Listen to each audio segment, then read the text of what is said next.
वो राज्य जिसने हमेशा देश की राजनीति को दिशा दी है, जहां एक वोट सिर्फ एक नेता नहीं चुनता बल्कि आने वाले 5 साल का भविष्य तय करता है। अब 2025 का चुनाव आ चुका है और सवाल सिर्फ इतना नहीं कि कौन जीतेगा, बल्कि यह भी कि बिहार किस दिशा में बढ़ेगा।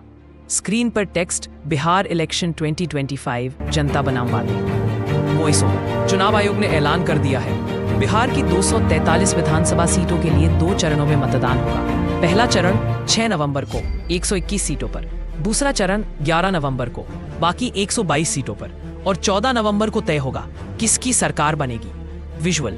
मतदान केंद्रों की तैयारी, सुरक्षा बलों की तैनाती। इस बार 7.4 करोड़ से ज्यादा मतदाता अपना फैसला सुनाएंगे। 90,000 मतदान केंद्र बनाए गए हैं और सबसे बड़ी बात, चुनाव छठ पूजा के बाद है, यानी वो लाखों प्रवासी मजदूर जो दिल्ली, मुंबई, गुजरात में काम करते हैं, वो घर लौट आएंगे और वोट डालेंगे। चुनाव आयोग ने सख्ती दिखाई है, सभी विज्ञापनों की प्री सर्टिफिकेशन जरूरी कर दी गई है। 824 फ्लाइंग स्क्वाड तैनात किए गए हैं और मतदान के दिन सभी को सवैतनिक छुट्टी मिलेगी। Graphic visual. एनडीए वर्सेस महागठबंधन। पार्टियों के लोगो। एक तरफ है एनडीए, भाजपा और जेडीयू का गठबंधन, साथ में है चिराग पासवान की एलजेपी, जीतन राम मांझी की हैम। बीजेपी और जेडीयू ने इस बार लगभग बराबर सीटें बांटी हैं। बीजेपी 102 सीटों पर, जेडीयू 103 सीटों पर चुनाव लड़ेगी। चिराग पासवान को मिली है 29 सीटें, अपनी 100% स्ट्राइक रेट के दम पर। दूसरी तरफ है महागठबंधन। राजद सबसे बड़ी पार्टी है, 143 सीटों पर लड़ेगी। कांग्रेस को मिली है 61 सीटें, 2020 से 9 कम। वाम दल मिलकर 30 सीटों पर चुनाव लड़ेंगे और मुकेश सहनी की वीआईपी को मिली हैं सिर्फ 9 सीटें। लेकिन सबसे बड़ा मसला था सीट बंटवारे को लेकर खींचतान।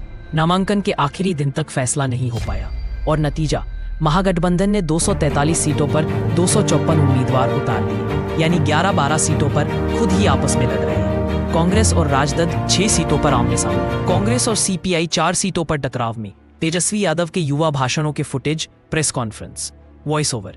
22 अक्टूबर 2025 को कांग्रेस नेता अशोक गहलोत ने पटना में ऐलान कर दिया, तेजस्वी यादव होंगे महागठबंधन के मुख्यमंत्री उम्मीदवार और मुकेश सहनी बनेंगे डिप्टी सीएम उम्मीदवार। तेजस्वी ने कहा, हम सिर्फ सरकार बनाने नहीं आए, बिहार बनाने आए हैं। उनका वादा है, जीविका दीदीज को स्थायी सरकारी नौकरी, 30,000 रुपए महीने की सैलरी, उनके लोन का ब्याज माफ, 5 लाख का बीमा कवर और हर महीने 2,000 रुपए अतिरिक्त भत्ता। तेजस्वी ने बीजेपी पर निशाना साधते हुए कहा, अगर बिहार में जमीन नहीं है उद्योग लगाने के लिए तो ये 20 साल क्या कर रहे थे। शराबबंदी के नाम पर 30,000 करोड़ की समानांतर अर्थव्यवस्था बनाई गई है। उन्होंने यह भी कहा, बीजेपी को पता होना चाहिए कि उनका सीएम चेहरा कौन है, नीतीश हैं या चिराग पासवान। विजुअल। नीतीश कुमार के भाषण, सड़कों, पुलों और विकास योजनाओं के शॉट्स। Voice over. दूसरी तरफ है नीतीश कुमार, 20 साल से ज्यादा बिहार की राजनीति के केंद्र में, सुशासन बाबू के नाम से जाने जाते हैं।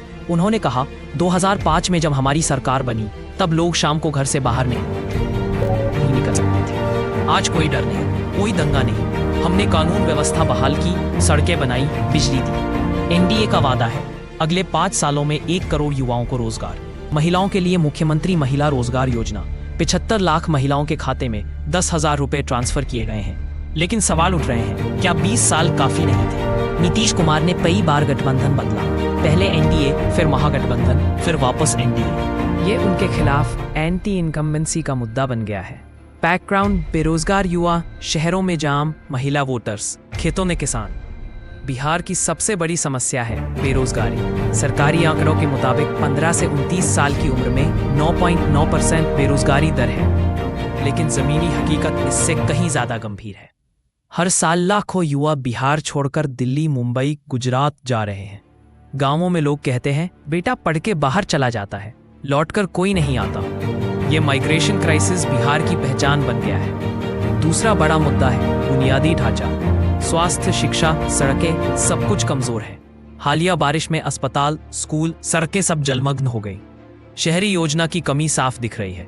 तीसरा मुद्दा है बाढ़। उत्तरी बिहार में कोसी, महानंदा जैसी नदियां हर साल तबाही लाती हैं। 2024 में भी बाढ़ से हजारों विस्थापित हुए, फसलें बर्बाद हुई। सर्वे बताते हैं कि 62% परिवारों को राहत नहीं मिली, 59% को शिविर तक नहीं मिले। चौथा मुद्दा शराबबंदी और भ्रष्टाचार।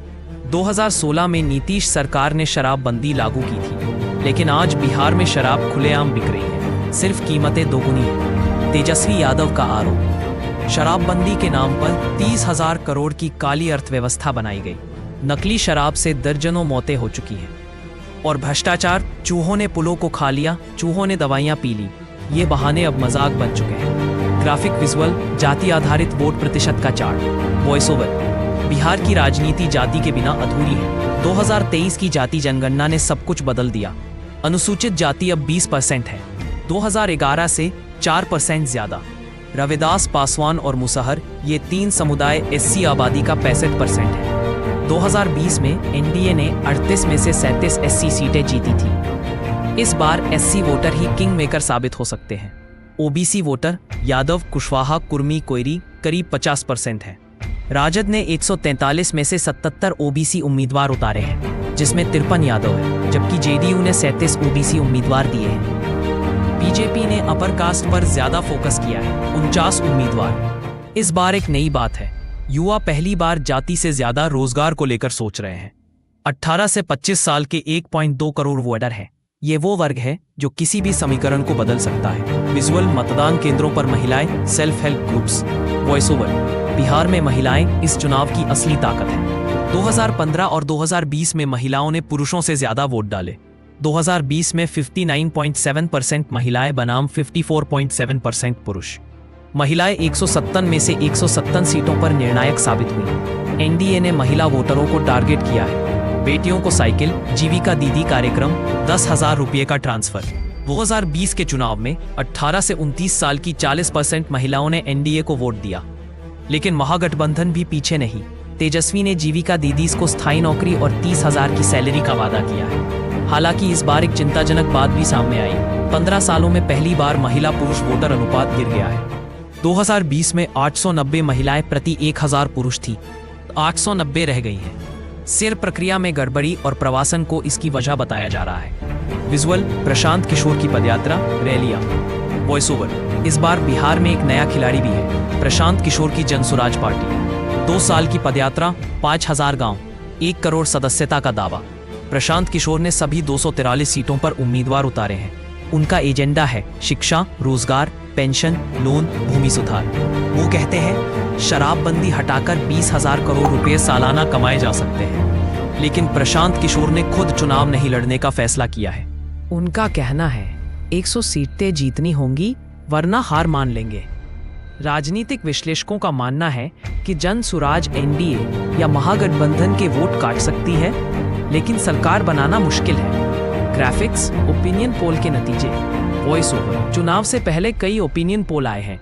आयंस मेट्री सर्वे, एनडीए को 49% वोट शेयर, 110 से 100 सीटें। सी वोटर सर्वे, एनडीए को 40% चांस, महागठबंधन 38-35%। जनसुराज को 13.3% संभावना। सीएम चेहरे की प्राथमिकता में तेजस्वी यादव सबसे आगे, 36 से 38%। नीतीश कुमार दूसरे नंबर पर, 16 से 42%। प्रशांत किशोर 2.3 से 23% के बीच। चिराग पासवान 4 से 9%। लेकिन ध्यान रखिए, ये सिर्फ सर्वे है। असली लड़ाई 6 और 11 नवंबर को होगी और परिणाम 14 नवंबर को सबके सामने होंगे। वीडियो में स्लो मोशन शॉट्स, बूथों पर वोट डालते लोग, बच्चे, झंडे, बिहार की सड़कें, वॉइस ओवर। चुनाव सिर्फ नेताओं का नहीं होता, वो जनता का इम्तिहान होता है। बिहार के 7.4 करोड़ मतदाता फिर एक बार इतिहास लिखने वाले हैं। सवाल साफ है, क्या नीतीश कुमार 10वीं बार मुख्यमंत्री बनेंगे? क्या तेजस्वी यादव बिहार का नया चेहरा बनेंगे? क्या प्रशांत किशोर तीसरा विकल्प बन पाएंगे? और सबसे बड़ा सवाल, क्या बिहार बदलेगा? 6 और 11 नवंबर को हाई वोट तय करेगा कि बिहार विकास की राह पर चलेगा या वही पुरानी व्यवस्था बनी रहेगी। 14 नवंबर को जब परिणाम आएंगे, तब सिर्फ सीटें नहीं, बल्कि एक सोच जीतेगी, एक विचार जीतेगा और बिहार का भविष्य तय होगा। स्क्रीन पर अंतिम शब्द, आपका वोट, आपका अधिकार, बिहार का भविष्य। जय बिहार, जय हिंद। बैकग्राउंड म्यूजिक धीरे धीरे फेड आउट। यह स्क्रिप्ट 2000+ शब्दों में बिहार चुनाव 2025 की पूरी कहानी बयान करती है। इसमें शामिल है चुनाव की तारीखें और प्रक्रिया, 6 और 11 नवंबर, 14 नवंबर को परिणाम, एनडीए बनाम महागठबंधन, सीट शेयरिंग, अंदरूनी खींचतान, तेजस्वी यादव सीएम चेहरा, युवा नेतृत्व, वादे, नीतीश कुमार 20 साल का शासन, सुशासन, एंटी इनकम्बेंसी, मुद्दे, बेरोजगारी, माइग्रेशन, बाढ़, बुनियादी ढांचा, शराबबंदी, भ्रष्टाचार, जाति समीकरण, SC, OBC, अपर कास्ट, युवा वोटर, महिला मतदाता, निर्णायक भूमिका, NDA वर्सेस महागठबंधन, प्रशांत किशोर, जन सुराज पार्टी, तीसरा मोर्चा, ओपिनियन पोल, NDA आगे, तेजस्वी सबसे लोकप्रिय CM चेहरा, जनता का फैसला, 14 नवंबर को नतीजे, यह स्क्रिप्ट न्यूज डॉक्यूमेंट्री, स्टोरी